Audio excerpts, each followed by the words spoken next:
In this video, I've got with me Amanda Campbell. She is a first-time Myrtle Beach Oceanfront Condo investor, and she bought right here at the Grande Caymen Resort. Now guys, in this video, we're gonna hop into marketing your unit. She's gonna tell some amazing stories, her very first nightmare guest story. We're also going to hop into what channels you need to be on doing that additional marketing so that you are boosting and maximizing gross rental income that first year. You don't want to miss it. Get ready. Let's get into the video now.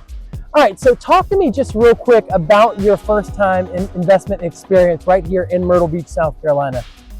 Oh, wow. I think it was pretty fast. It was easy, really easy, I have to say. The whole process that you laid out for me was amazing. Like, it was, I think how it started out was we had our introduction call, and you sent me the link for your site, and then you told me pick 3 properties, and I picked 3 properties, and within a couple of weeks I had that property. That's exactly right. That simple and that easy, guys. Yeah. Now you had to do some financing, and if I recall correctly, we had a little bit of a fight with the financing. We did a little bit. Oh, it was not a fight, man. Yeah, we did, but at the end of the day, we got to it. We got it done, and we did have to go through a particular challenge. And I recall at one moment I was on the treadmill. You had messaged me. You were like done with this. You were like tired of dealing with the financing mess. And I was like, listen, and I forgot exactly what I said, but thank you, Jesus. It was basically, if it was easy, everybody would do it. Yeah. You have to forgive and move on, and chalk this up as part of the experience in being a business owner or something like that. And I'm not getting it exactly right, but the point is that when owning and operating a business, it is not going to be a cakewalk. And you hadn't even got into the business yet, and we were already starting to deal with a fight.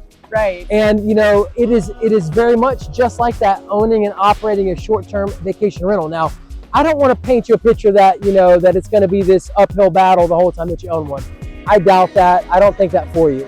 I do think it is going to be a little bit of a fight at first. You're basically pushing that boulder uphill. You've never done this before. It's your first time. And you have a lot of learning curves to go through, and you have a lot of adjustments to make in yourself and in your business. And so obviously you will reach a point where you hit breakthrough, where like, okay, wow, I've got this on autopilot now. I understand how to use Airbnb platform well. I understand, what signals when I'm having what conversation with what person to actually say, hey, you should rent my oceanfront condo. You're going to learn those things, but it is going to take a little bit of time. All right, now talk to me just a little bit, Amanda, about your experience self-managing versus using a property manager. So I ventured down the self-management route first, and really it's very easy. I identified and sourced some property management software, which can ultimately link all of your listings to Airbnb, VRBO, even Booking.com, so you can get more international people. But what's that software? It's called Logify. It's a UK Logify. Yeah. And they have a really great onboarding process, and they really care about you and you getting bookings. You can also do a direct booking site too, and that's why I chose Logify, is because they are better with the direct booking sites. You have more flexibility with the sites than some of these other property management software for single investment property owners. Okay. So, and it's a great tool, but I experienced a lot of other challenges, like getting bookings, and I had a lot of clicks, a lot of saves. I did a lot of Facebook marketing and a lot of Instagram marketing, and I just was not turning any bookings over. So none of my leads were turning over. Wow. Yeah. So I got one lady who did book, and I got 2 bookings in the future, which I would never recommend opening up your bookings 365 days in advance, because people are getting really good deals on July 4th weekend when that's a moneymaker weekend. Come on. Don't do it. There you go. See, she's dropping insights, guys. She's dropping insights. So I was spending a lot of time, and I actually have a full-time job already. And so it was becoming very stressful for me to manage trying to get bookings, trying to convert leads. And I took that decision to put it with a property management company.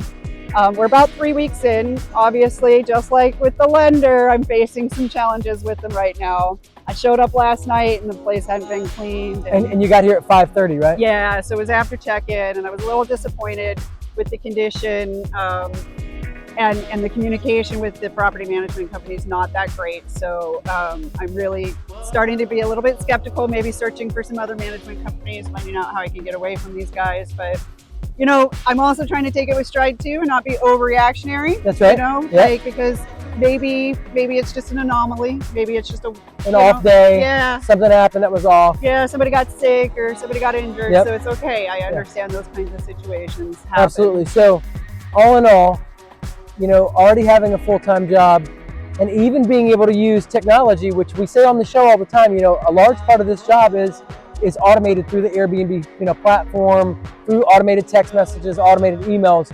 You felt like it was better to turn it over to a property manager. Yeah, at this point in time. Now, in the future will take it back over, but I need to do some more research and educate myself a little bit more on how to manage my properties myself. Gotcha. So are you thinking maybe the first year you'd leave it with a property manager?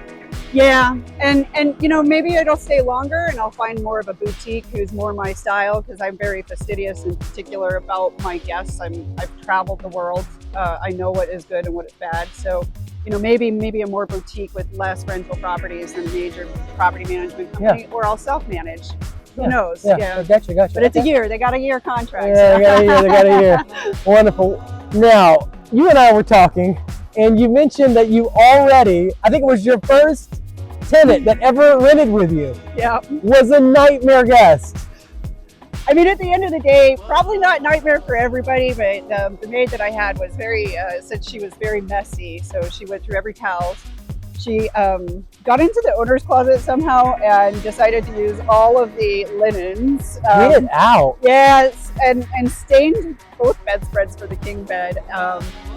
How did she get in the owner's closet? I don't know. I think maybe the maid forgot to lock it or something. Oh. But it's okay. She got the stains out. So, but the worst part was like the trash. So there was 4 bags of trash. The girl stayed 2 nights. So get out. They were college students and they came to party. I mean, it was my first guest, and I learned that I should have vetted probably a little bit better. She didn't have a lot of reviews. You know, like. Yeah, I should have probably vetted a little better. Speaking of that, how do you vet your guests? Like, you know, if you could give a piece of advice to a first-time investor, what would you tell them about vetting a guest?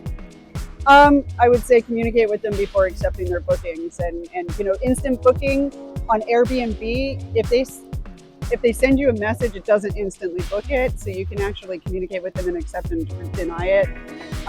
So, I mean, communicate with them. If they're not responsive, my recommendation is stay away from them. The people who answer you and communicate with you, I feel a lot more comfortable. When they're radio silent, that's something that scares me a little Absolutely. bit. And that, you know, and that's a lesson I feel like applies just in life in general. Yeah. You know, it's obviously disconcerting to attempt to work with somebody and they're not answering the phone. You send them a text message, you know, they don't answer it till, you know, 10 hours later. They don't even give it a thumbs up or anything, you know. And, you know, of course, now we all get busy. I get busy. That stuff happens. At the same token, you want somebody that's going to be responsive to you. And you can tell a lot about a person by their level of communication. So you want to use every bit of that to your advantage when vetting guests, for sure. Let's get in unit 1161 right here at the Grande Caymen Resort. Guys, as soon as you walk in, you're going to see beautiful LVP flooring throughout. We do have a room to our left. We also have the kitchen and living room and master straight ahead. And then to our right, we do have our next bedroom. Guys, you see right here, it's well decorated, absolutely stunning. As you can see, beautiful decor, nice modern lamps. Now there is very cool sliding doors here for the closet, which I like a lot, a nice modern feel, as you can see. In our other bedroom, this has double beds in it, as you can see here. Again, nice artwork on the walls for contrasting colors in those photos. It is very nice and modern and updated. It does parlay right into the restroom. Now, gorgeous tile in here, as you can see. It's kind of Jack and Jill-ish. Check this out. That is a nice tub shower combo.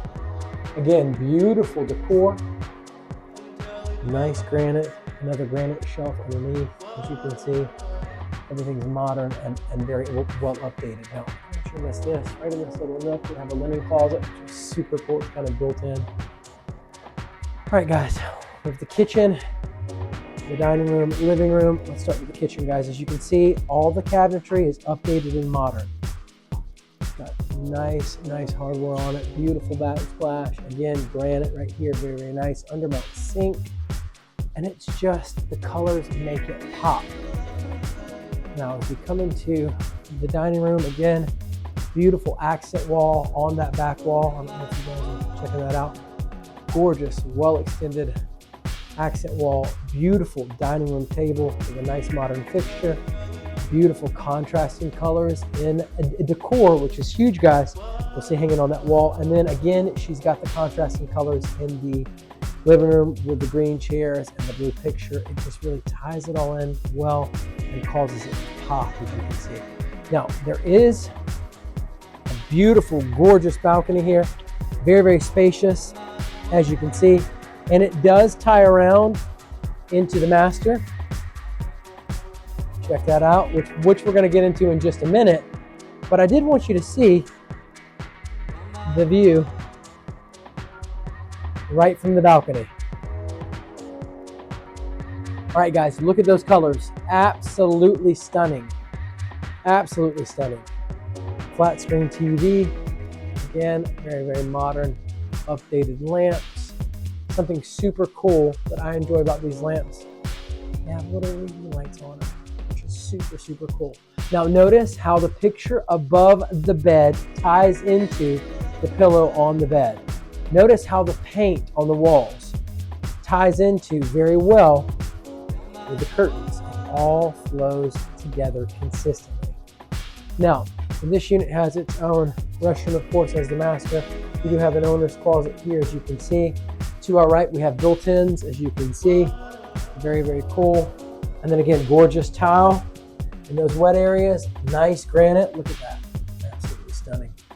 Beautiful sink, beautiful modern vanity, great decor. And then we have our shower.